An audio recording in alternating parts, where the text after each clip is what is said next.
Acérquense, por favor. Gracias. Gracias. Ok, vaya.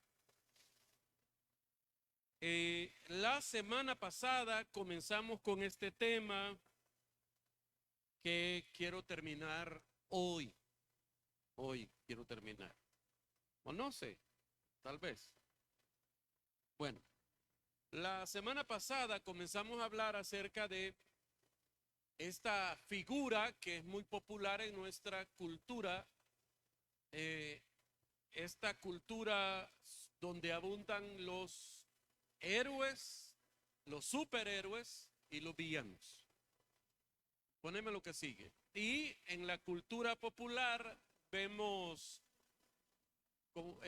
constantemente imágenes como esta. Ayúdame, por favor. Gracias. Es que aquí no se veía. Bueno, esa separación entre los héroes y los villanos. Y antes de que fuera como muy conocida la figura de, bueno, para nosotros pues aquí en Centroamérica, muy conocida el asunto de héroes y villanos, todos teníamos aquel concepto de el bueno y el malo. ¿Se acuerda? Se veía una película X, si usted llegaba a la película casi a la mitad, le preguntaba al otro que ya la estaba viendo hace ratos, ¿quién es el malo ahí? Uno siempre tenía la idea de que en una película siempre hay un villano, el bueno y el malo. El bueno, el héroe, el villano, el malo. Y entonces nos presentaban esta historia entre la lucha, de la lucha entre el bien y el mal, lo negro y lo blanco, lo malo y lo bueno. No había como espacio a zonas grises. Y cuando uno conoce la historia de los superhéroes, generalmente no solamente, de eso hablábamos la semana pasada, no solamente son personas con poderes extraordinarios, sino que están inclinados siempre a hacer el bien. Tienen un alto concepto de la justicia y de la verdad. Algunos de ellos prefieren morir antes de defraudar lo que es correcto hacer. Y esa es la diferencia entre un héroe y un villano. El villano está representando el mal, lo que siempre está malo, lo oscuro, lo diabólico, etcétera. Pero en nuestra vida real, y es lo que platicamos la semana pasada, en la realidad no siempre hay héroes y villanos, sino que hay en medio de los héroes y los villanos una suerte de personaje que es como más apegado a la realidad nuestra. Y hablamos de los antihéroes, ¿se acuerda? Los antihéroes son aquellos personajes que no son villanos o fueron villanos, pero ahora hicieron un par de cosas buenas y están tratando de hacer las cosas bien, pero no califican como héroes porque las cualidades morales del héroe no están en ellos. O sea, le han salido bien un par de cosas, han hecho bien un par de cosas, pero en general su vida todavía deja mucho que desear. O sea, se parece a vos. Mira el de la par. Ese se parece al antihéroe típico.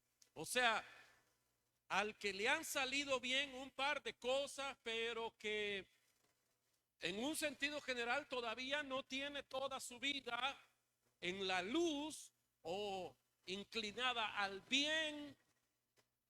O sea, veíamos rápidamente, solo quiero recordar eso, que las cualidades de un héroe, ya le dije, son como personas moralmente muy correctas.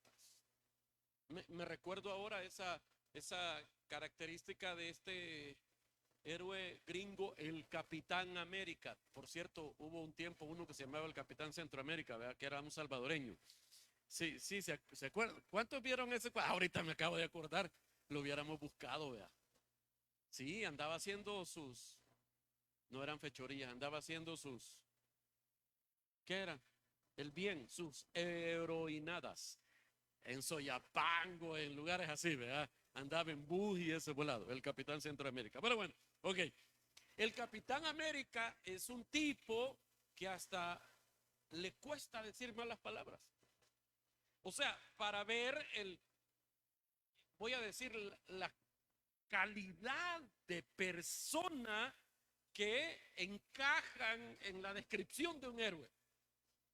Los antihéroes son personas que, no siendo villanos, hacen el mal y algunas veces hacen un par de cosas buenas. A veces esas cosas buenas tienen no motivaciones muy claras, pero han hecho más mal que bien, aunque estén tratando de hacer el bien. Y usted ve, si usted es muy conocedor de esta iconografía hoy de los héroes y los superhéroes, conocerá a esos personajes que están ahora en la pantalla, que en algunos de ellos fueron villanos y ahora están tratando de portarse bien, pero no encajan todavía en el estándar del héroe. Muchos de nosotros, y la Biblia dice que fuimos trasladados de las tinieblas a la luz. Amén. Usted era un villano, pero usted no es un héroe. O sea, está todavía ahí entre Camagua y elote, decía mi abuelita, ¿verdad? No sé qué significa eso. O sea, entiendo que ni de aquí ni de allá, pura la India María, ¿verdad? O sea, no son ni pájaro ni ratón, murciélago, ni blanco ni negro, gris. Algunos grises muy oscuros, otros grises más claros, ya casi tirándole a blanco.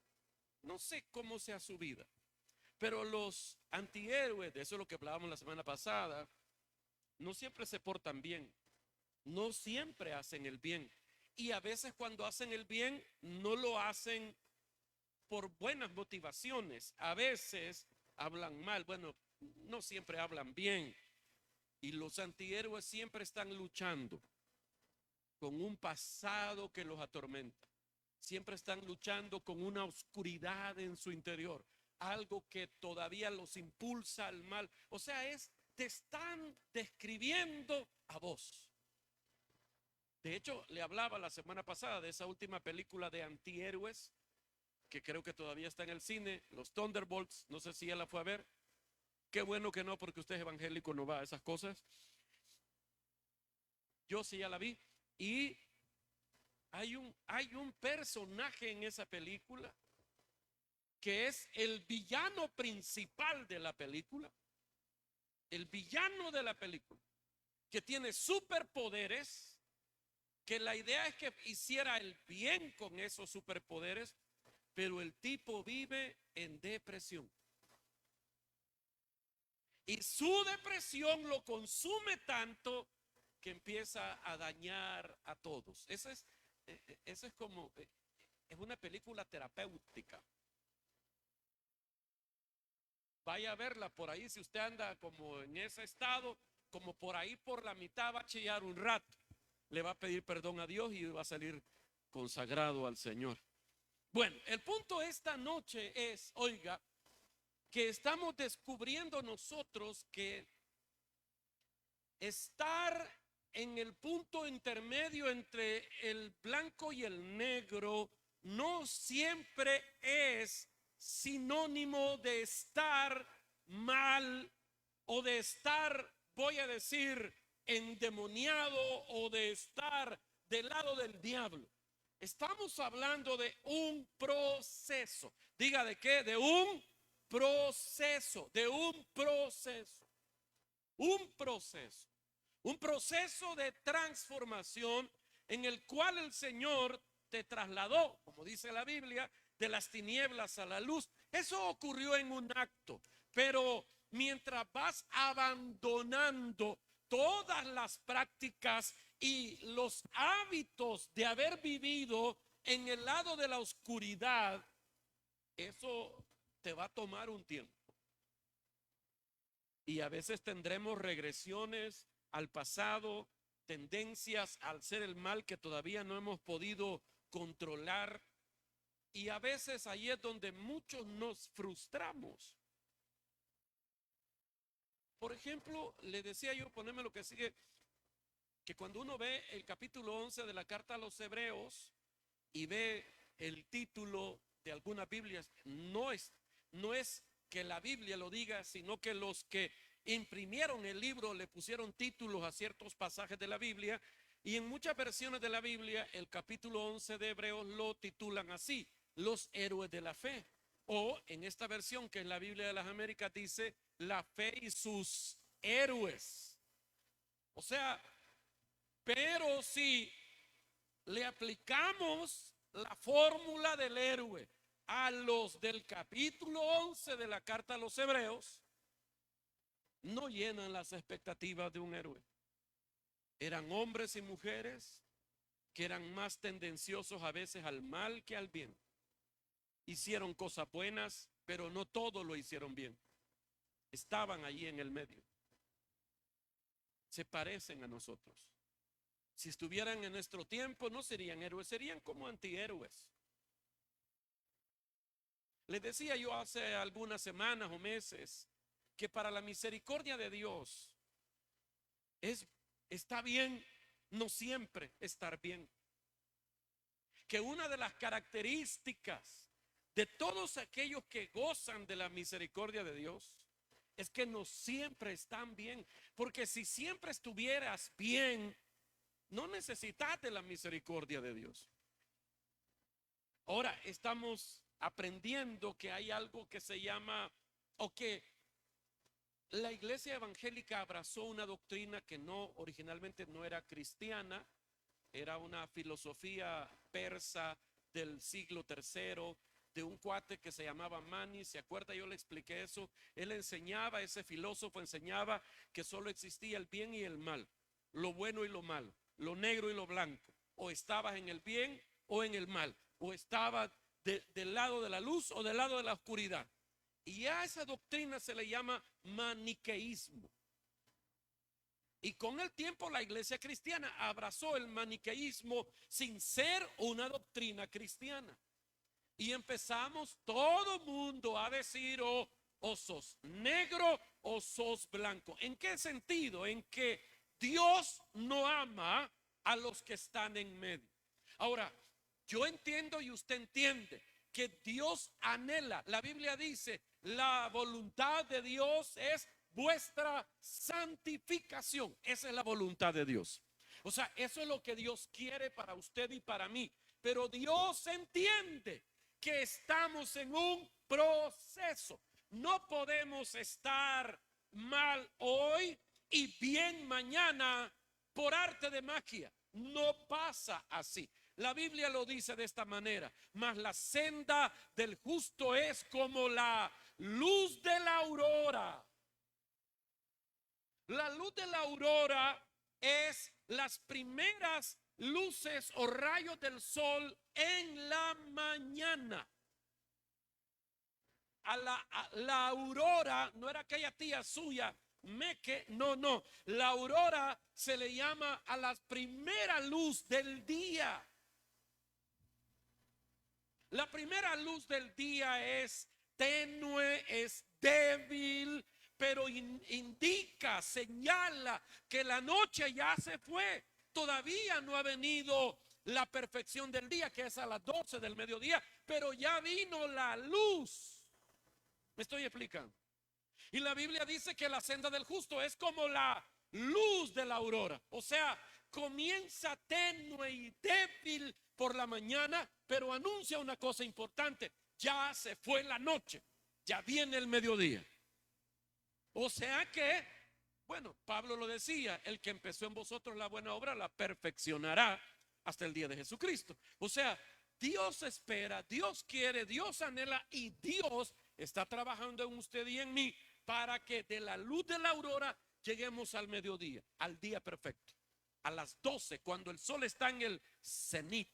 Le llaman a eso, ¿verdad? Cuando el sol está en el centro, ese es el día perfecto, la hora de la luz perfecta.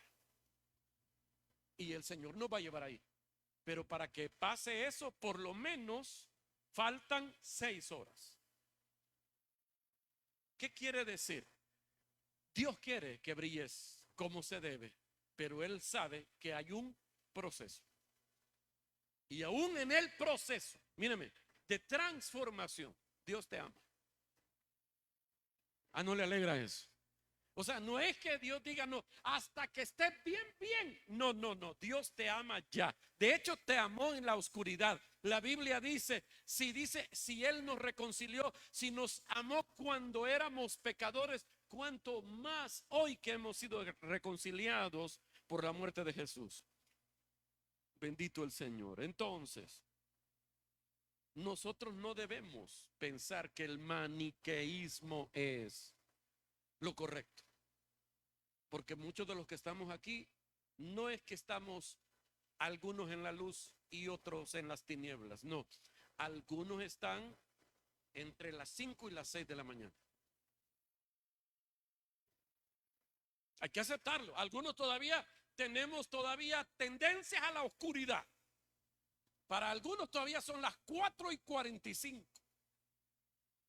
Algunos ya van por las 7 de la mañana, las 8 de la mañana. Otros están como a las 10 de la mañana. Ya hay mucha luz, pero todavía te falta. Yo quizás estoy a las 6 menos cuarto. O sea, no sé. ¿Y usted, cómo a qué hora va? Ahora, yo quiero que entienda que la salvación es un acto. O sea, no es que haya gente más salva que otros. No. Pero en el proceso de santificación, sí, algunos han avanzado más que otros. Mire al iluminado de la par. Mírelo, mire cómo brilla. Como Moisés no puede ver su rostro por la luz de la gloria del Señor. Ok. Todavía estoy en el recuento de la semana pasada. Míreme acá. Le conté la semana pasada que yo hace unas semanas había hecho un ejercicio de introspección, ¿se acuerda? Hay varios de ellos. Porque, bueno, yo le he enseñado que para cambiar de acciones debo de cambiar de manera de pensar. Todo cambio en la vida comienza cambiando la manera de pensar. Hasta la Biblia lo dice. Cambien de manera de pensar para que cambie su manera de vivir. Eso dice Romanos 12:2. Y una de las maneras para descubrir qué tan mal pensaba yo acerca de mí mismo, hice un ejercicio. Yo se lo comenté la semana pasada, no voy a entrar en detalles. Se llama pensamientos inmediatos. O sea, ¿qué es lo primero que pienso cuando tengo una dificultad? Cuando algo malo se me presenta, ¿qué es lo primero que viene a mi mente? Y yo comencé a escribir durante toda esa semana lo primero que se me venía a la mente cuando enfrentaba una dificultad. A la mitad de la semana yo me di miedo a mí mismo, honestamente, me di miedo de la manera en que yo pensaba. Por eso me sentía como me sentía, por la manera en que yo estaba pensando. Y no voy a entrar en detalles. El asunto es que cuando yo me sentía así, tan miserable, tan cucaracha, Dios, en su providencia, ya había puesto en mi lista de libros para leer un libro que yo no puedo leer muy bien en inglés, no, la verdad a mí me cuesta muchísimo. Pero el libro no está, solo está en portugués y en inglés, y yo hablo más inglés que portugués. Ajá. Y ponerlo, pues, le hablé de este hermano que se llama Michael Emlet. ¿Sí se acuerda que le hablé la semana pasada de Michael Emlet? Que el Señor providencialmente, yo ya había apartado ese libro para leerlo, y justo a mitad de esa semana, con todos esos pensamientos en mi mente, autorrechazándome a mí, descalificándome a mí, una cosa terrible, empecé a leer a este hermano. Y bueno, de hecho el libro se llama así, se llama Santos, Sufrientes y Pecadores. Y le expliqué cómo él enseña que yo tengo que aprender a ver a los demás, a todos los demás, como santos, como sufrientes y pecadores. Pero que por sobre todas las cosas yo tengo que aprenderme a verme a mí como santo, sufriente y pecador. Yo soy santo, pero aún peco. Yo soy santo y sufro. O sea, es una teoría fantástica, me parece a mí una genialidad. Luego de leerlo un rato, la verdad es que muchos de mis pensamientos fueron iluminados. Y me encantaría, la verdad, porque es una lucha que tengo yo y es una lucha que todos creo que tenemos, el asunto de autodescalificarnos, de creer que no podemos, que no somos dignos, que somos muy malos, que casi que somos la manifestación del anticristo en la tierra o que somos el diablo mismo, no sé. Y hay gente que se empeña en hacerte sentir así. Hay gente que se empeña en hacerte pensar, creer o sentir que no tenés remedio, que sos muy malo, que, mire, de hecho, ¿y sabe qué es lo triste? Que la gente que más ha sido perdonada es la gente más dura para perdonar. Tenemos muy mala memoria, muy mala memoria. Cuando alguien hace algo malo, nos cuesta olvidar eso, pero cuando nosotros hacemos algo malo, uy, todo se nos olvida. Y una de las cosas que a mí me ayuda a perdonar a otros, porque a mí me cuesta perdonar también, es recordar cuánto he sido yo perdonado. Cuando recuerdo cuánto he sido yo perdonado, definitivamente que vengo a la conclusión en que no tengo yo moral de ponerme de exquisito porque yo también la riego. Y dos, la voy a seguir regando. Y la Biblia dice que si no perdono, no me van a perdonar mis pecados. Y todos aquí necesitamos que el perdón de Dios para nosotros siga vigente. ¿Verdad que sí?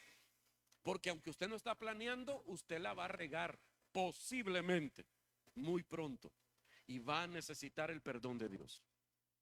¿Y sabe qué dice la Biblia? Juicio sin misericordia se hará al que no tenga misericordia. Bueno, sigo. Ok. Entonces, poneme lo que sigue como para resumir la idea de esta manera de pensar de Michael Emlet. Santos, sufrientes y pecadores.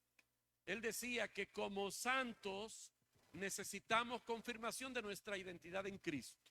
Somos suyos, fuimos santificados, que significa apartados para Dios, fuimos apartados para Dios. Somos santos, no importa cómo nos sintamos ni lo que hayamos hecho, fuimos apartados para Dios, somos suyos.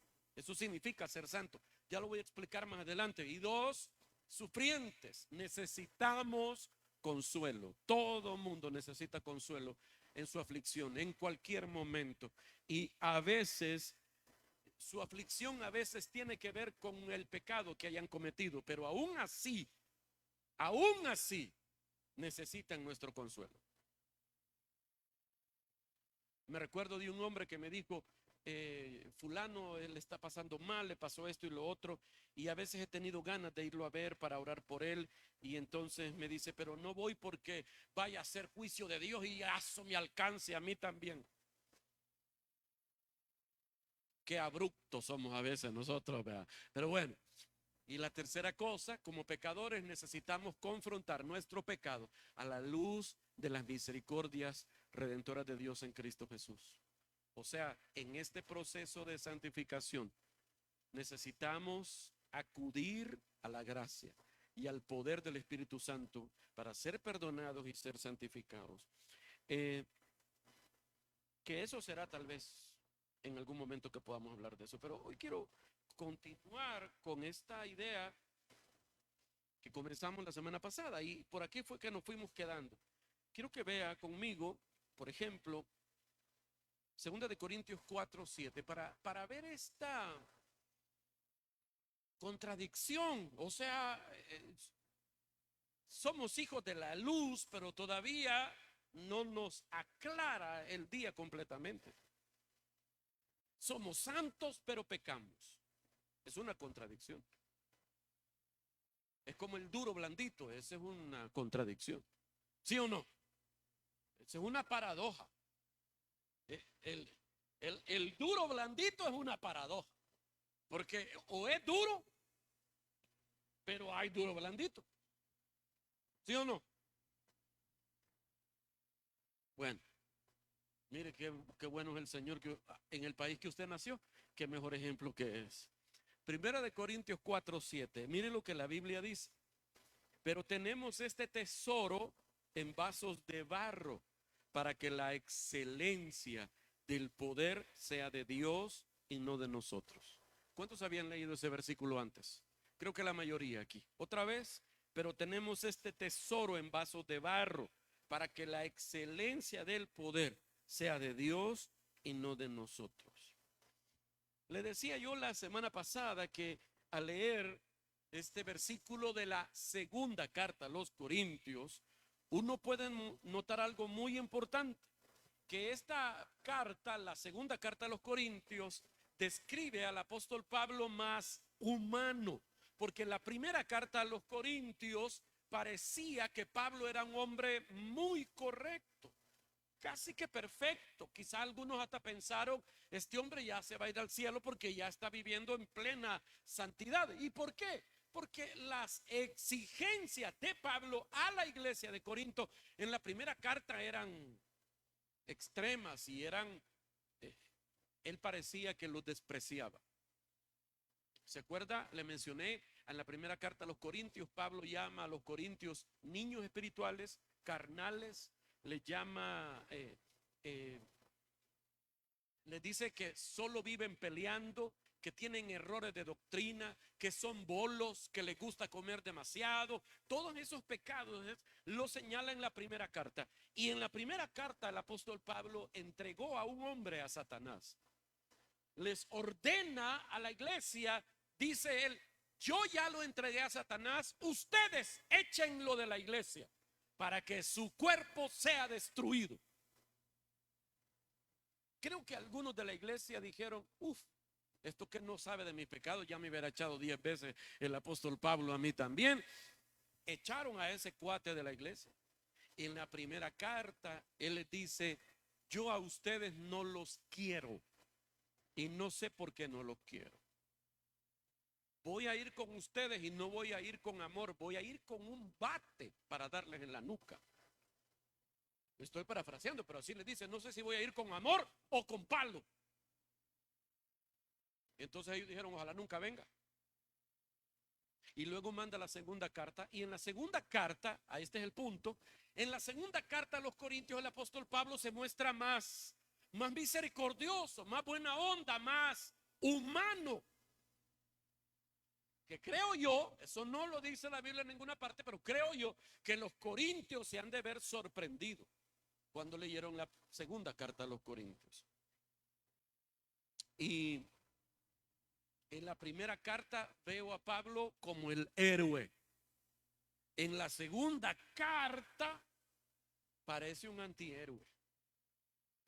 En la primera carta él era el bueno. En la segunda carta él era el regular.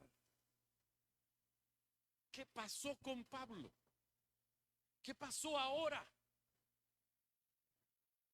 Porque a veces pareciera, míreme,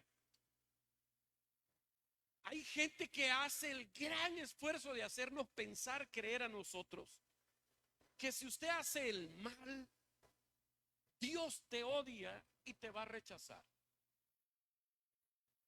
Y en la Biblia encuentro que Dios es un Dios que la misma Biblia dice que es lento para la ira y que es grande en misericordia. Y eso lo dice el Antiguo Testamento. ¿Se acuerda? En Marcos 10 creo que está, que Jesús se encuentra con un muchacho que era rico, ¿se acuerda? Y dice Marcos 10 que cuando este muchacho llega y se arrodilla, un hombre rico que amaba las riquezas demasiado, dice que el Señor, este muchacho le dice, maestro bueno, ¿qué haré para heredar la vida eterna? ¿Sabe los mandamientos? Le dijo el Señor, sí, los sé y todos los he cumplido desde mi juventud. Pero el versículo 21 de ese capítulo 10 me encanta, porque dice la Biblia, y Jesús viéndolo lo amó y le dijo, una cosa te hace falta. Míreme acá. Aunque te hagan falta cosas, Jesús ya te ama. Con solo verte, te ama. Dice, y viéndolo, lo amó y le dijo, una cosa te hace falta, vende todo lo que tienes y dáselo a los pobres. O sea, le faltaba una cosa muy grande, no era una cosa pequeña, ¿verdad? Era una cosa muy grande. Pero aunque le faltaba ese gran asunto por esa gran montaña por superar, Jesús lo amó. Jesús te ama. Yo sé que te faltan muchas cosas, pero Jesús te ama. Ya te ama, ya te ama. ¿No le alegra eso? Me recuerdo de otro pasaje de la Biblia. La Biblia dice que David se metió con la Betsy, ¿se acuerdan? La Betsabé, pues. Y, y tenían eso oculto. Y David mandó a matar al marido de la Betsabé para quedarse con ella, para encubrir un embarazo de esta mujer. Y no solo mata al marido de Betsabé, sino que para encubrir el asesinato de ese hombre, tienen que morir otros, porque manda a un grupo de soldados allá donde están matándolos a todos para matar a este hombre, a Urías, y lo matan. O sea que no solo había adulterio ahí, sino que había genocidio. Mataron a muchos hombres para encubrir el asesinato de uno. Y luego dice la Biblia que David se llevó a la mujer a su casa para él mostrarse como buena gente. O sea, él va a darle donde vivir a la pobre viuda en su casa. O sea, él quedó como el héroe. Se lleva a la mujer a la casa, la mujer da a luz y el niño nace enfermo. Y David se pone a orar, a orar, a orar. Dice la Biblia que hasta se pone a ayunar para que Dios sane al niño, y el niño muere. El niño se muere. Creo que 3, 4 versículos después de eso dice la Biblia que ah, creo que lo anoté en alguna parte. Segundo de Samuel 12:24, no está ahí. Si me lo buscas, RBR, segundo libro de Samuel 12:24. Segundo libro de Samuel 12:24. Dice la Biblia que David, luego de que muere el niño, David se acerca otra vez a Betsabé. Ya la tiene en la casa. Y dice que la embaraza. Ahí está. Y consoló David a Betsabé, a su mujer. Ya sabe cómo la consoló, vea. Sí, o sea, el pasaje lea, no diga que yo soy el mal pensado, lea la Biblia, mire. Y consoló David a Betsabé, su mujer, y llegándose a ella, durmió con ella. Durmió con ella. Ya sabe lo que significaba eso. Y ella le dio a luz un hijo. ¿Y qué dice después? Y llamó su nombre. ¿Y qué dice después? Al cual amó Jehová. Ahí está algo que a mí me sorprende de Dios. Era un hijo de fornicación.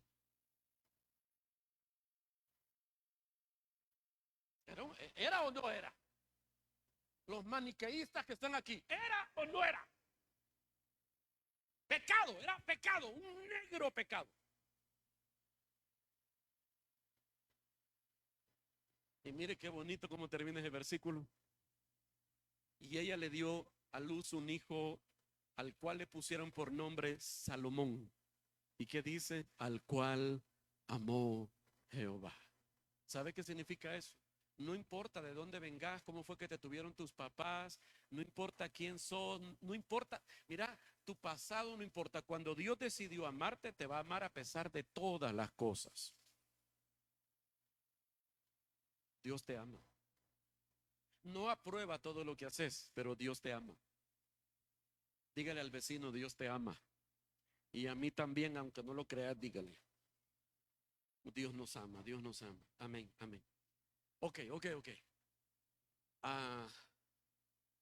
Mire, voy a tratar de adelantar porque si no, no vamos a terminar y después dicen que es mi culpa.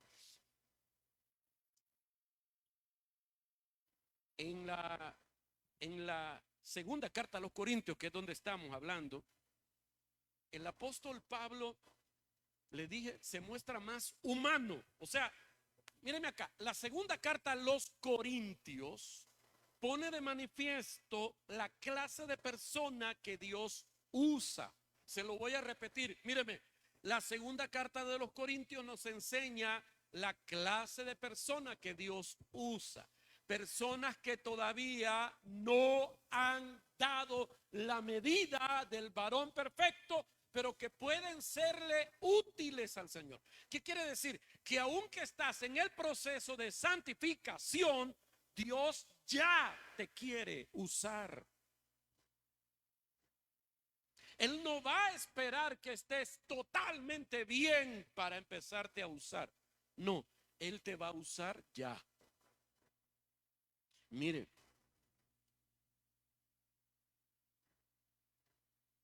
Pablo, poneme el pasaje, 1 de Corintios 1:8, 2 de Corintios 1:8.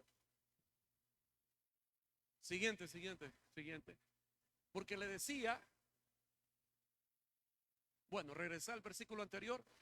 Les decía que cuando los corintios leyeron la segunda carta, estaban al principio como dudosos de que si esa carta la había escrito Pablo, porque no tenía el mismo tono que la primera carta. Y le dice Pablo, apóstol de Jesucristo, por la voluntad de Dios, y el hermano Timoteo a la iglesia de Dios que está en Corinto: gracia y paz a vosotros de Dios nuestro Padre y del Señor Jesucristo. ¿Y qué dice el versículo siguiente? Dios nos consuela en nuestras tribulaciones, para que seamos quienes consuelan a los que sufren. Míreme acá. Pablo comienza la segunda carta hablando de consuelo, hablando de confortar a otros, hablando de tenerle misericordia a los demás. Por lo menos en el capítulo 1 le dije, la palabra consuelo aparece 10 veces. Y entonces le pareció a los corintios que algo raro pasaba. ¿Por qué Pablo cambió? Porque ya no es tan duro como antes. ¿Qué le pasó al apóstol Pablo? Y mire lo que pasó. Siguiente, 1 Corintios 8, Pablo les cuenta que algo le pasó. Mire lo que dice: porque hermanos, no queremos que desconozcan las aflicciones que sufrimos. Bueno, esta versión dice: porque hermano, no queremos que ignoréis acerca de nuestra tribulación que nos sobrevino en Asia, pues fuimos abrumados sobremanera más allá de nuestras fuerzas, de tal modo que aún perdimos la esperanza de conservar la vida. O sea, creímos que nos íbamos a morir. Y dice: pero tuvimos en nosotros mismos sentencia de muerte, para que no confiásemos en nosotros mismos, sino en Dios que resucita a los muertos. La NBI dice en el versículo 9, se lo voy a leer, dice: nos sentíamos como sentenciados a muerte, pero eso sucedió para que no confiáramos en nosotros mismos, sino en Dios que resucita a los muertos. ¿Qué le pasó al apóstol Pablo? ¿Por qué en la primera carta él era el héroe, el superhéroe, que se sentía con el derecho de señalar y hasta entregar al diablo al que le parecía a él que era muy malo? Y ahora en la segunda carta es más humilde, más humano, más comprensivo. ¿Qué le pasó al cuate? Casi se muere en un naufragio. La Biblia lo cuenta en el libro de los Hechos. Casi se muere. No es él el que dijo: Dios no pone cargas que no podamos sobrellevar. ¿Se acuerda? Sí. Pero es que no es lo mismo verla venir que hablar con ella. Aquí está diciendo él: se nos vino encima un asunto que creímos que no lo íbamos a soportar. Y entonces, hermano Pablo, ¿cómo es la onda ahí? ¿Cómo es la onda ahí? No es que a veces hablar es fácil.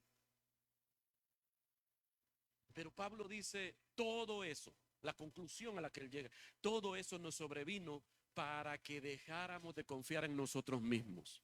¿Sabe? Hasta ese día la confianza de Pablo se llamaba Pablo, el superapóstol Pablo.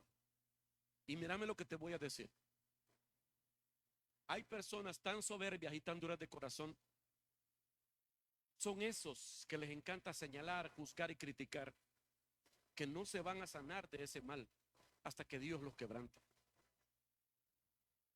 La gente soberbia, la gente que anda buscando errores en los demás, es gente que le faltan unas 10 citas de quebrantamiento con Dios.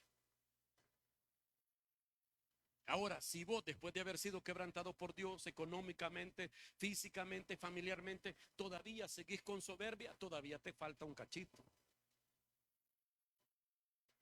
¿Aló? Eso es como Dios te dice, ¿te bajás o yo me subo a bajarte? Cuando un niño se sube en la mesa, bajate, le dice usted al muchachito, y con la risita pícara, así como, no, no me voy a bajar. Bajate, bajate o te pego. Su amenaza que nunca cumple usted, ¿verdad? Bajate o te pego, él sabe que no cumple. Pero Dios no es tu abuelita. Si Dios te dice, te pego, la siguiente no va a ser una amenaza. Bájate o te bajo. Y no te bajas, entonces Él te baja. ¿Cuántos han sido quebrantados por Dios en algún área de la vida? Quiero ver las manitas levantadas así, quiero ver, hasta con miedo, ¿verdad? Sí, amén, amén, amén, amén, a todos nosotros. ¿Se acuerda que decía Proverbios 20:30 o 30:20? 20:30. Dice, bueno me fue haber sido humillado para que entendiera tus palabras. Cuando yo veo a una persona que todo lo ve en blanco y negro, que le gusta andar señalando y buscando errores en los demás, lo único que yo puedo pensar es que le falta un par de quebrantamientos de los que no se va a escapar. Por eso es, bájate o te bajo. Porque todavía tenemos voy a decir, la opción de bajarnos solitos. Pero habemos algunos de nosotros tan cuerudos que no nos vamos a bajar solitos. Nos van a ir a bajar. Que Dios nos tenga misericordia. Pero bueno, ok. Entonces. Pablo, en la segunda carta a los Corintios se muestra, le dije, más humano. Ya no me distraiga para entrarle aquí al asunto. Ya en una ocasión yo le mostré esto. Poneme lo que sigue, por favor. ¿Cuántos han visto Los Simpsons? No les da pena. No, ni a mí. Vaya. Entonces, mire. En Los Simpsons hay un personaje, el personaje de Ned Flanders, que es un cristiano evangélico. Es un evangélico. Es un evangélico. Ned Flanders es un evangélico. Pero es un evangélico maniqueísta. Blanco o negro, bueno o malo. Y es de aquellos evangélicos que son como una vacuna contra el evangelio. Viven juzgando y criticando a los que no son cristianos. ¿Ha visto usted esos cristianos que critican a los no cristianos por pecados que cometen como si aquellos ya fueran cristianos? Muchos de nosotros somos así. Ned Flanders, el cristiano ideal. Y ahí estoy yo. Ese dibujo me lo hizo mi amigo. Mi amigo nicaragüense que es bueno para dibujar y hizo esa versión de Los Simpsons mía. Entonces lo usé hace un tiempo para hablarles de esta diferencia entre el cristiano real y el cristiano ideal. El cristiano real y el cristiano ideal. Mire pues, mire. En la psicología hay algo que se llama componentes de la personalidad, que entre otras cosas explica que todas las personas tenemos en nuestra autopercepción un autoconcepto acerca de nosotros mismos. Se lo voy a explicar así. Todos tenemos nosotros algo que se llama el yo real y el yo ideal. El yo real es quien somos de verdad, quien sos de verdad, sin máscara, sin maquillaje, sin filtro. Ese sos vos, el yo real. Y existe en nuestra imaginación el yo ideal. O sea, ¿cómo desearíamos ser? ¿Cómo quisiéramos que fuésemos? ¿Aló? Y todos tenemos esa lucha entre el yo real y el yo ideal. Hay Mara, usted no, pues vea, hay Mara que vive tan en negación de su realidad que creen que su identidad es el ideal, ese que no existe. Porque, por cierto, el yo ideal no existe. Solo es una idea. O sea, está bien si tenemos un ideal como meta, como quisiéramos llegar a ser. Pero pretender que hoy no somos quienes somos, sino quienes deberíamos ser. Por ejemplo, gente que dice, no, mi meta es ser millonario y a partir de hoy voy a vivir como millonario. ¿Cómo cree que le va a ir a ese cuate? Re mal le va a ir, re mal le va a ir, porque va a empezar a gastar dinero que no tiene. Ahora, mire, en la vida espiritual también tenemos esa lucha, la lucha entre lo ideal y lo real. Todos bregamos entre el yo, entre el cristiano ideal y el cristiano ideal. Si pensáramos, míreme acá, ¿cómo debería ser el cristiano ideal? Ideal, el ideal del cristiano. El ideal del cristiano, voy a empezar yo, usted me dice otras. El cristiano ideal ora por lo menos 3 veces al día.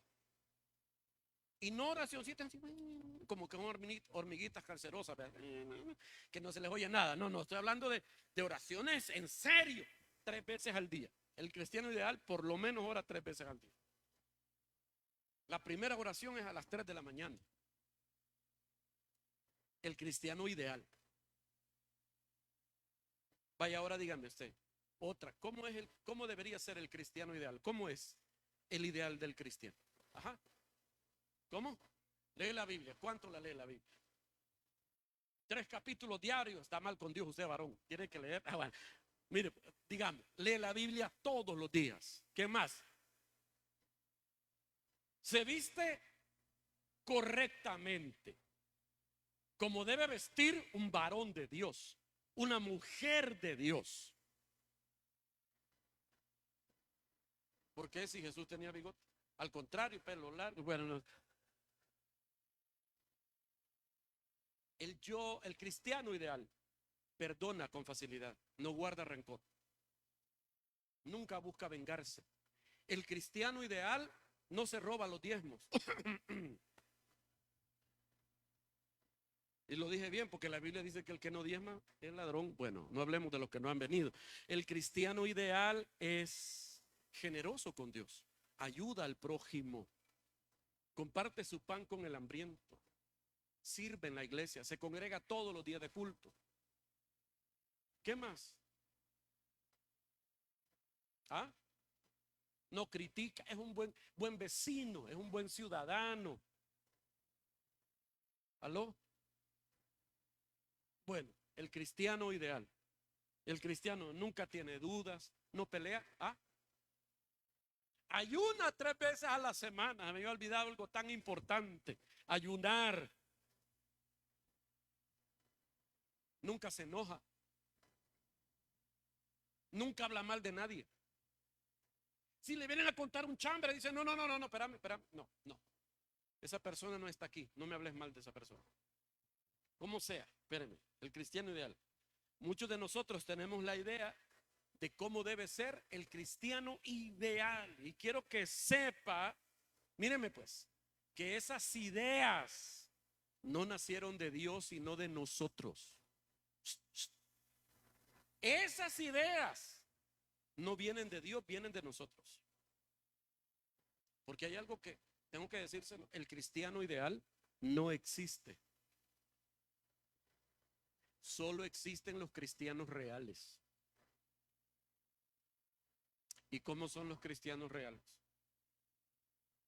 Les cuesta orar. No que no oran, creo que eso sería muy grave, pero les cuesta orar. Y a veces no oran. No leen la Biblia como deberían. Les cuesta perdonar. Y algunos no perdonan. Andan cargando el bulto ahí meses, años. ¿Cómo son los cristianos reales? Le van al real.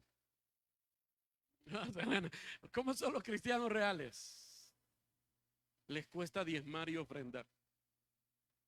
¿Cómo son los cristianos reales? Así, nos cuesta amar a todos. Nos cuesta ayudar al prójimo. no siempre anda sonriente. A veces llora y mucho, y a veces se enoja y mucho, se frustra y mucho, y a veces se deprime. Esos son los cristianos reales. Así son los cristianos reales. De esos cristianos está llena la iglesia. De esos cristianos está repleta la iglesia.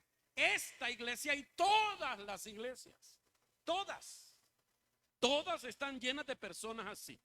Yo sé, ahora, en esta ciudad, en esta bendita ciudad, yo sé que hay miles de cristianos así, reales, con grietas en la armadura, con situaciones en su vida que no han podido resolver todavía.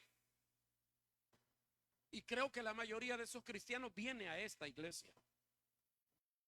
En las otras iglesias la mayoría son bien buena onda, bien cristianos esos hermanos, ¿verdad?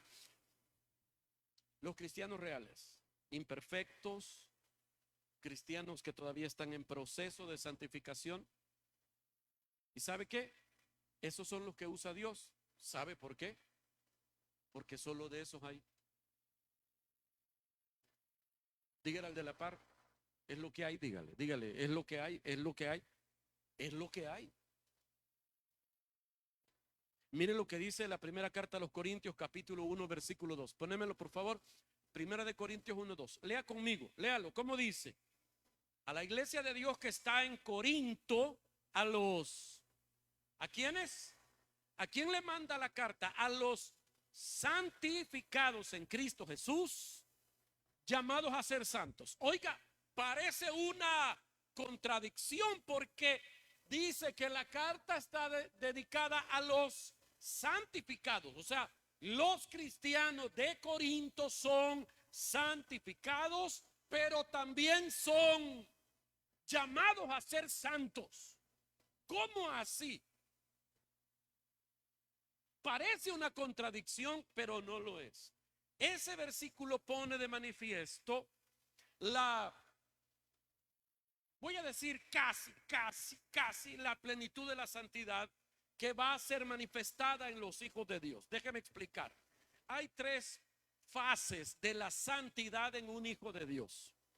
Primero es la santidad posicional. Estoy hablando de los términos que usa la teología. La santidad posicional, la santidad progresiva y la santidad perfecta. La santidad perfecta es la que van a alcanzar todos los hijos de Dios cuando sean transformados para ser llevados a la casa del Padre. Amén. O sea, eso será cuando el Señor venga. Primera de Juan dice, ahora somos hijos de Dios, aún no se ha manifestado lo que habremos de ser, pero sabemos que cuando Él se manifieste, seremos semejantes a Él porque le veremos tal y como Él es. Quiere decir que la aparición del Señor y nuestro encuentro con Él va a producir una transformación completa y serás santo, perfectamente santo. Hasta entonces, ¿me estoy explicando? O sea, mientras no llega ese día, en nuestra vida se van a dar estas otras dos fases de la santidad. La santidad posicional y la santidad progresiva. La santidad posicional, como su palabra lo indica, es cuando te cambiaron de posición espiritualmente hablando. O sea, estabas en el reino de las tinieblas y te trasladaron al reino de la luz. O sea, el Señor te toma y te cambia de lugar espiritualmente. ¿Ok? Le explicaba que la palabra santo en el Nuevo Testamento significa varias cosas, pero lo que principalmente significa es una persona que fue apartada, separada para Dios. O sea, te quitaron del montón, o sea, dejaste de ser común. Eso es lo contrario a ser santo. Común, o sea, ordinario. Estabas en el montón. Mi ejemplo es la parábola de los aguacates. Se lo he dicho un montón de veces, ¿verdad? Una guacalada de aguacates. Va alguien y toma 2 aguacates del montón. Esos 2 aguacates fueron trasladados del reino del guacal al reino de la cesta, donde lo lleva ahora la señora para su casa. ese traslado del montón y ser seleccionado para un lugar especial, a ese acto se le llama santificación. Esa es la santidad posicional. El Señor te tomó de la maldad del mundo, del gobierno del diablo, y te trasladó a su reino. Santo, vos sos santo. Amén. Sos santo. Eso no significa que no pecas, porque sos santo y sos pecador, lo que le explicaba hace un rato. Y luego la otra fase de la santidad es la santidad progresiva. O sea, es cuando la santidad, o sea, la vida de Jesús, el santo, comienza a manifestarse en mí y en usted, en lo que pienso, en lo que siento y en lo que hago. ¿Me explico? Otra vez, o sea, la vida de Jesús comienza a manifestarse en mí y en usted, en lo que pienso, en lo que siento y en lo que hago. Esa es la santidad progresiva, como la luz de la aurora que va en aumento. ¿Sí? Como Pablo dijo, Él perfeccionará la obra que ya empezó. Es un proceso. Y este versículo me enseña a mí esas dos fases. Somos santificados, pero todavía estamos llamados a ser santos. Estamos en el proceso para llegar a la santidad perfecta. Amén. Mientras estemos aquí no vamos a llegar a la santidad perfecta hasta que Él regrese. Pero cuando Él regrese, tuvimos que haber avanzado hacia esa santidad. Espero estarme dando a entender. Ya voy a ir terminando. Y aquí está la paradoja que le dije, el duro blandito. Poneme el versículo ahora, 2 Corintios 4:7. No. Ese, ahí está, sí, ahí está. Mire cómo dice, pero tenemos este tesoro en vasijas de barro para que la excelencia del poder sea de Dios y no de nosotros. Ok. Tenemos un tesoro en vasos de barro. ¿Se acuerda? La semana pasada les hablé de a cuánto les gusta la pizza, ¿sí? ¿Y cómo la prefiere? ¿En caja o sin caja? Ahora ya sabe responder usted, porque cualquiera podría pensar, la caja no importa, importa la pizza. Sí, pero la integridad de la pizza la conserva la caja. A nadie le gustaría la pizza en bolsa. ¿A que no? Aquí está su pizza. Una gran pelota así de cosas revueltas. Ahí le dice, y no así va a estar en su panza. Pues tome. Es que la caja se me arruinó, lo que sea. Usted no la acepta porque aunque antes pensaba que la caja no importaba, ahora usted se da cuenta de la importancia de la caja. La pizza, el tesoro, necesita la caja. La caja no se come y al final va a ser desechada. Pero mientras esté la pizza, allí se necesita la caja. Y es lo que Pablo está diciendo aquí. Tenemos un tesoro. Cristo Jesús es ese tesoro en vasos de barro, que describe fragilidad, describe debilidad, describe, un trabajo ordinario.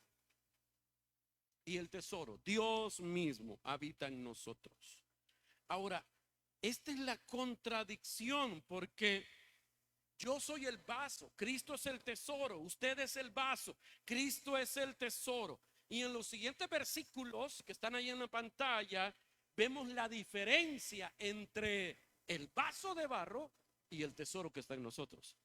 Mire cómo sigue diciendo, pero tenemos este tesoro en vasos de barro para que la excelencia del poder sea de Dios y no de nosotros. Versículo 8 dice que estamos atribulados en todo, mas no angustiados, en apuros, mas no desesperados, perseguidos, mas no desamparados, derribados, pero no destruidos, llevando en el cuerpo siempre por todas partes. ¿Sí está el versículo 10? Sí está. Llevando en el cuerpo siempre por todas partes, ¿el qué? La muerte, el tesoro, la muerte de Jesús, para que también la vida de Jesús se manifieste en nuestros cuerpos.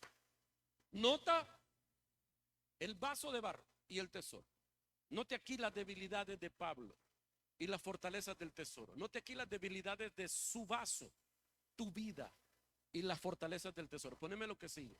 Mire, Pablo decía que Pablo era el vaso, o sea, usted era atribulado, estaba en apuros, estaba siendo perseguido y había sido derribado. Pero mire el tesoro, Cristo en nosotros. No está angustiado, no está desesperado, no está desamparado y no está destruido. Note eso. La capacidad de resiliencia de Pablo para soportar todo eso no estaba en él. ¿Cómo es que Pablo aguantaba todo eso? ¿Cómo es posible que había sido derribado pero no destruido? ¡Qué poderoso, qué potente el apóstol Pablo! Él, no. Él era vaso de barro. Vaso de barro. Todas estas virtudes es Cristo en nosotros. Es atribulado. Y el Cristo que está dentro le dice: no nos angustiamos, tranquilo, hay paz, yo tengo el control. ¿Cómo puede usted estar atribulado y relajado? Que te van a embarcar, que te van a quitar el trabajo y vos andás bien chile en la calle. ¿Cómo es posible? Ese no sos vos, es Cristo en vos. ¿Me estoy explicando? ¿Nota usted la diferencia que el mismo pasaje nos muestra del tesoro y el vaso de barro? Por eso es que yo le dije hace un rato que el verdadero cristiano, no el ideal, el verdadero cristiano, el cristiano real es una paradoja espiritual. ¿Sí? El duro blandito, eso somos nosotros. Bueno, ¿qué es una paradoja? Poneme lo que sigue. El diccionario dice que paradoja es una opinión extraña u opuesta a lo que se considera verdadero. Lo que se considera verdadero es que cristiano es sinónimo de alguien que está en victoria total, rotunda y aplastante.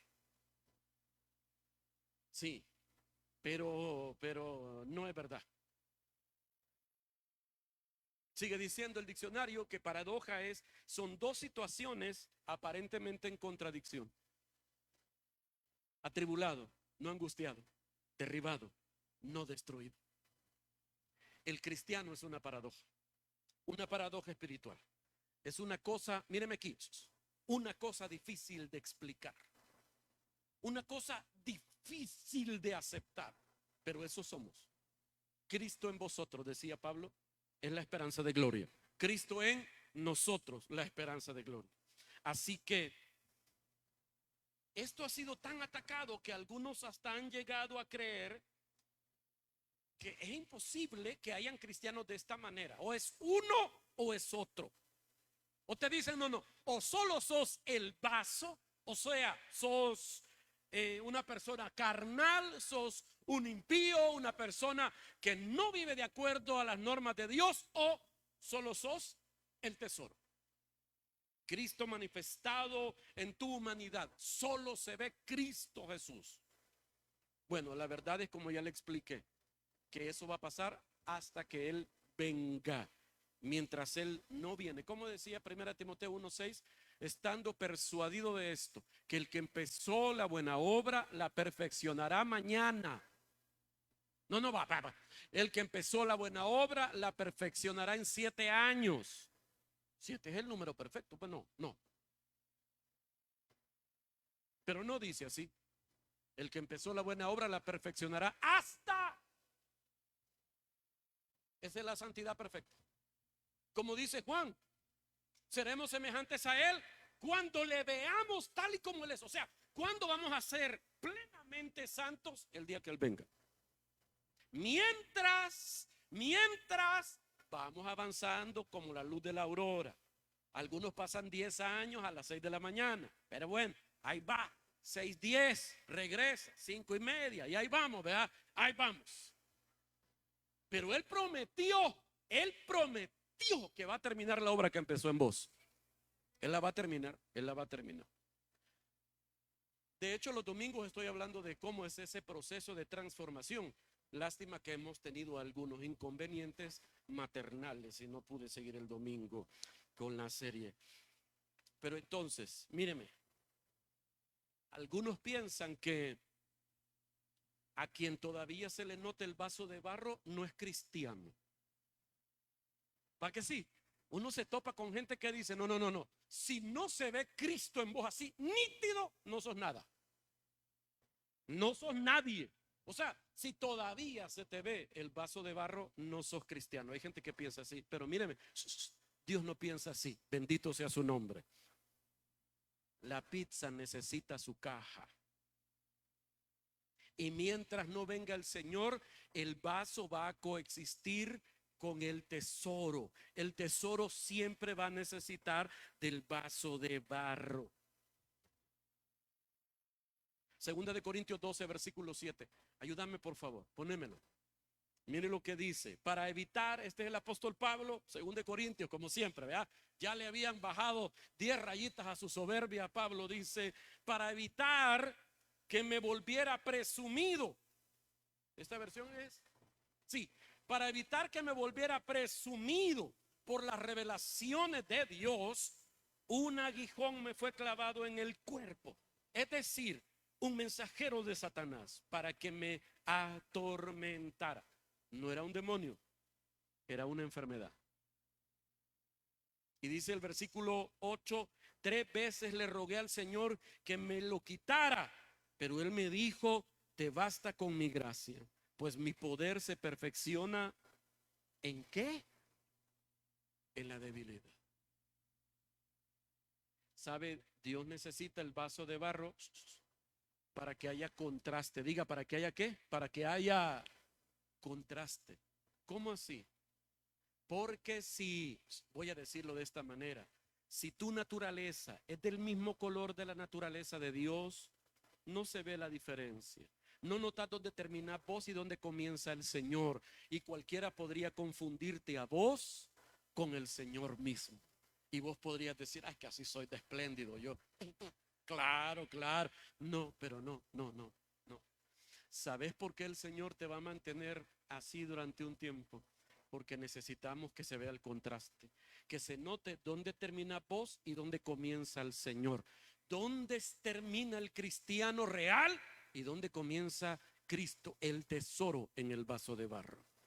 ¿Para qué? El versículo lo dice, para que la excelencia del poder sea de Dios y no de nosotros.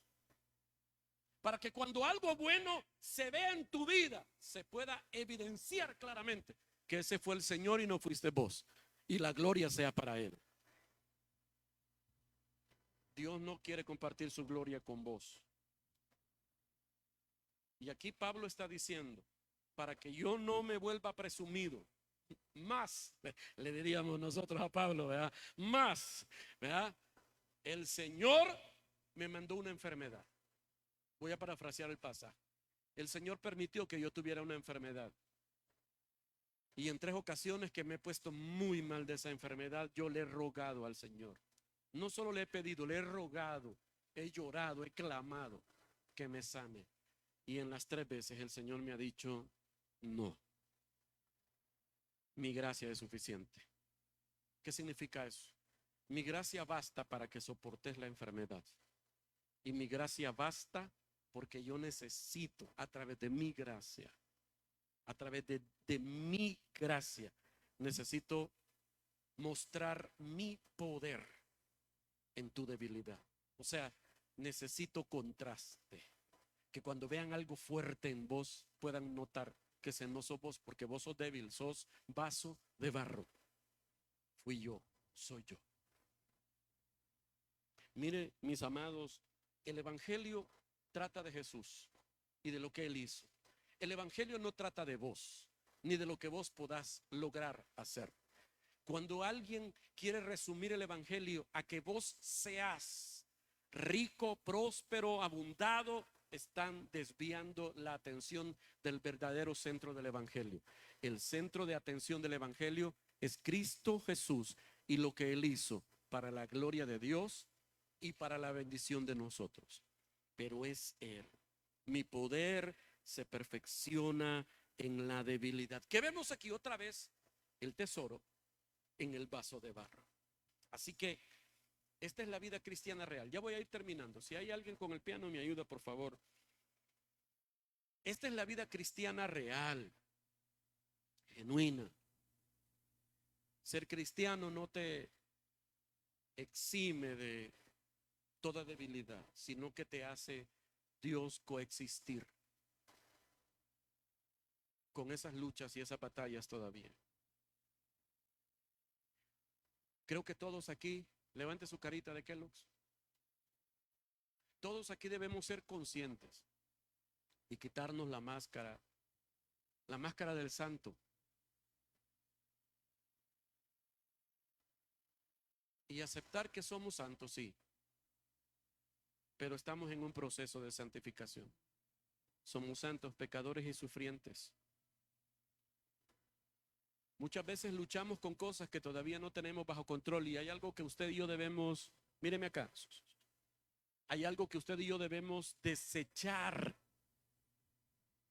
Es el autorrechazo. Diga conmigo el qué, el autorrechazo. La Biblia dice que cuando David tomó el reino y se asentó como rey, él se acordó de una promesa que le había hecho a su amigo Jonatán. Jonatán le dijo: yo sé que un día vos vas a ser rey, pero yo quiero que vos me prometas que vos vas a cuidar de mis hijos cuando yo no esté. Y después que pasó toda la guerra y él se asentó como rey, dice que él se acordó de la promesa que le hizo a Jonatán y le pregunta a sus siervos: ¿quedará por ahí vivo algún hijo de Jonatán, algún descendiente del rey Saúl? Y alguien le dice: sí, hay uno todavía. Hay un lugar que se llama Lodebar. En el día del relajo se lo llevaron para Lodebar. Pero ya es un muchacho, ya está algo crecidito, pero es inválido, no puede caminar. Porque cuando era niño la niñera lo botó y quedó paralítico. Y allá lo tienen, pobrecito, en un charcal, y a veces como nadie le ayuda a ir al baño, él tiene que atravesarse ese lodazal para ir al baño. Está en una condición muy triste, rey. Y la Biblia dice que le dijo: tráiganlo. Quiero honrar la promesa que yo hice a Jonatán. Y mandan a traer a Mefiboset. Mefiboset significa sumido en la vergüenza. Y lo llevan ante David, lo cambian y lo limpian y está muy bonito ahí delante de David, pero no puede caminar. Tanto tiempo de sufrimiento, tanto tiempo de menosprecio y de desprecio. Solo, toda su familia fue asesinada. Y ahora está delante del rey y quizá él pensó: me mandan a traer para darme jabón a mí también, porque están matando a todos los antiguos descendientes del rey. Pero David le dice: no, yo te mandé a traer para hacer misericordia de vos, porque yo hice una promesa. Pero lo que me sorprende es la actitud de Mefiboset.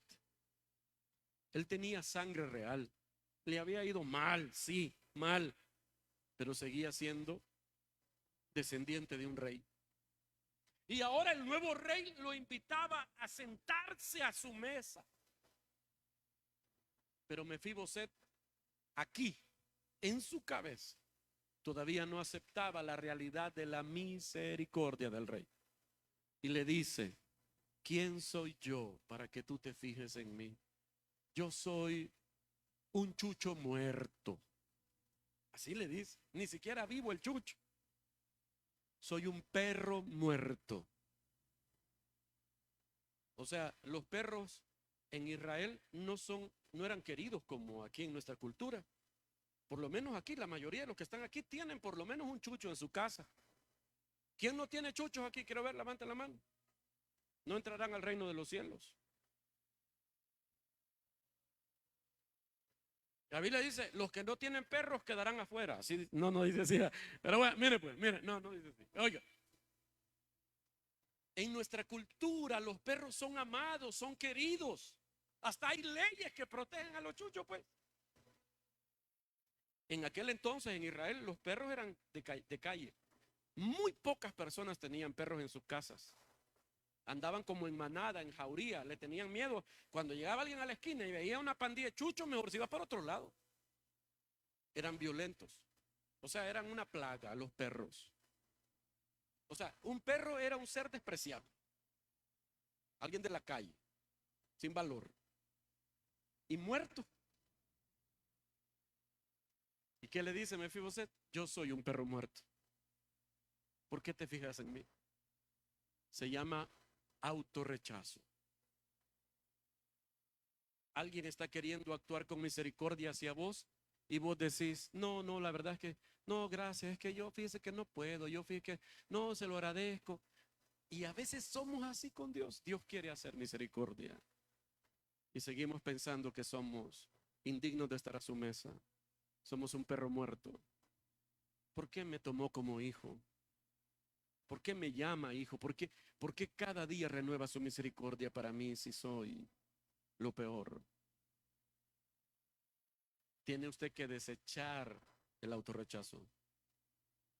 Ponerte en el lugar correcto. Si todavía sos un pecador y estás sufriendo probablemente, pero eres un hijo de Dios. Has sido santificado, fuiste hecho santo para Él.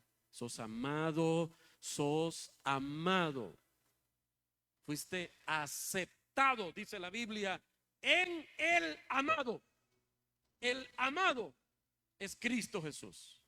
Y yo fui hecho acepto en el amado. Cristo me aceptó a mí, Dios me aceptó a mí en Cristo Jesús. Míreme acá. ¿Qué significa eso? Que Dios te ve a vos con todo, oiga, con todos los derechos de Cristo Jesús. Porque Él tomó tu lugar y vos tomaste el suyo en su presencia. Somos hijos, somos amados.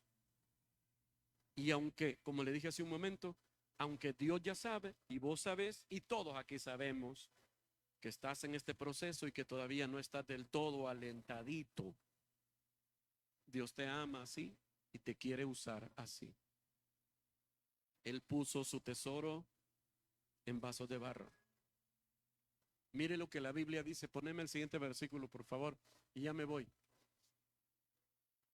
Esta es la confianza que delante de Dios tenemos por medio de Cristo, dice el apóstol Pablo. ¿Por qué yo tengo esta confianza? Dice él. ¿Esta confianza viene de dónde?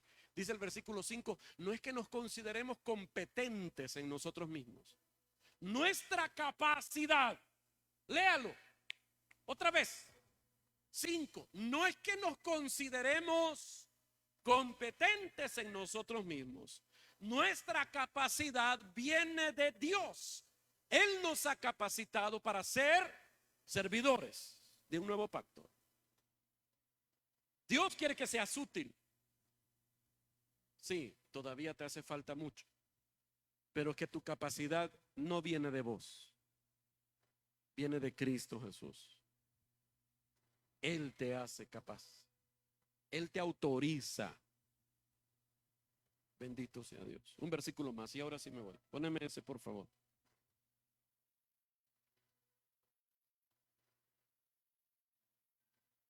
No me escogieron ustedes a mí, sino que yo los escogí a ustedes. ¿Y qué dice?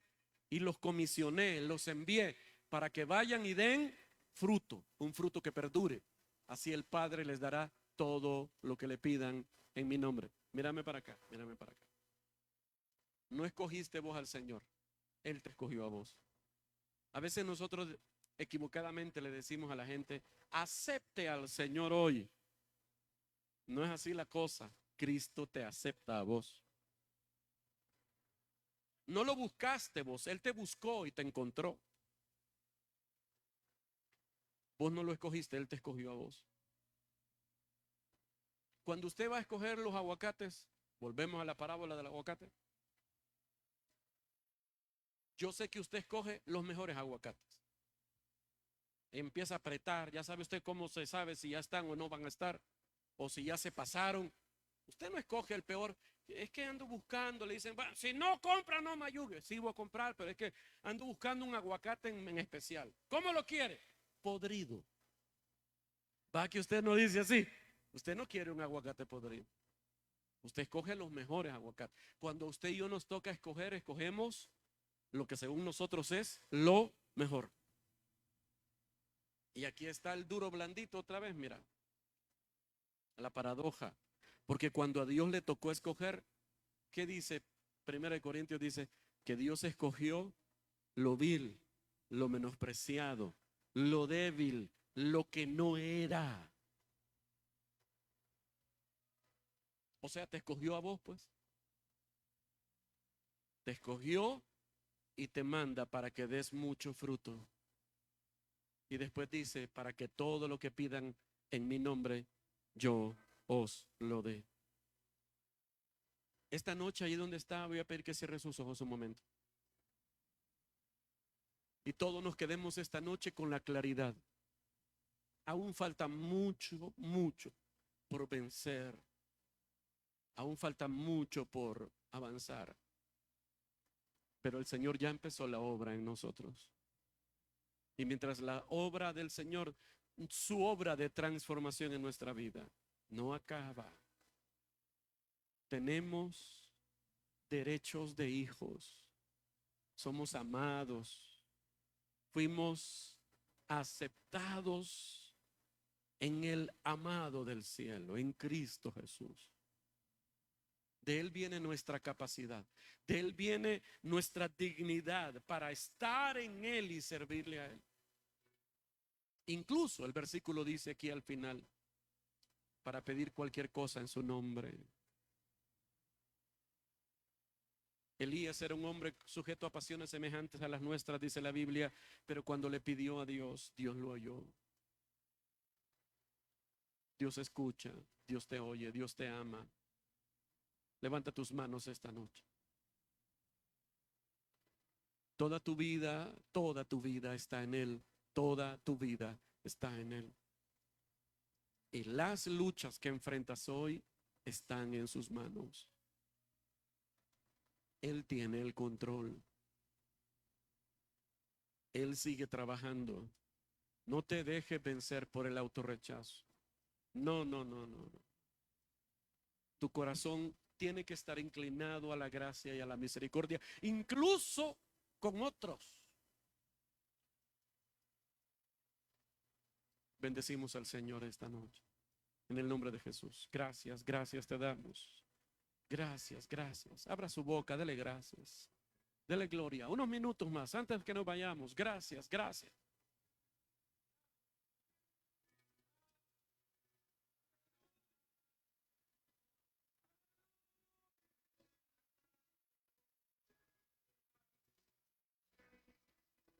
Señor, en el nombre de Jesús te ruego esta noche por la vida de cada uno de los que está aquí, Señor.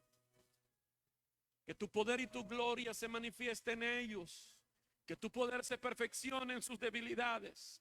Que tu gracia, Señor, les abrace. Que tu gracia sea suficiente para ellos en este momento de dificultad y de necesidad. Señor amado, manifiéstate por amor a tu nombre. Te lo rogamos. Y te damos gracias, y te damos gracias, y te adoramos. Aleluya. Gracias, gracias, gracias. Porque tú gobiernas, tú reinas. En el nombre bendito de Jesús. En el nombre de Jesús. Yo recibo de ti todo lo bueno que tienes para darme. Dígale eso, dígale eso. Yo recibo de ti todo lo bueno que tienes para darme. Yo recibo de ti todo lo bueno que tienes para darme. Todo lo bueno que tienes para darme. Lo recibo de ti. En el nombre de Jesús. En el nombre de Jesús. Amén. Amén, amén. Démosle un aplauso al Señor. Amén. Ok, ya nos vamos. Antes de irnos vamos a recoger las ofrendas. Pueden pasar. Quiero recordarles lo que hemos estado diciendo las últimas semanas.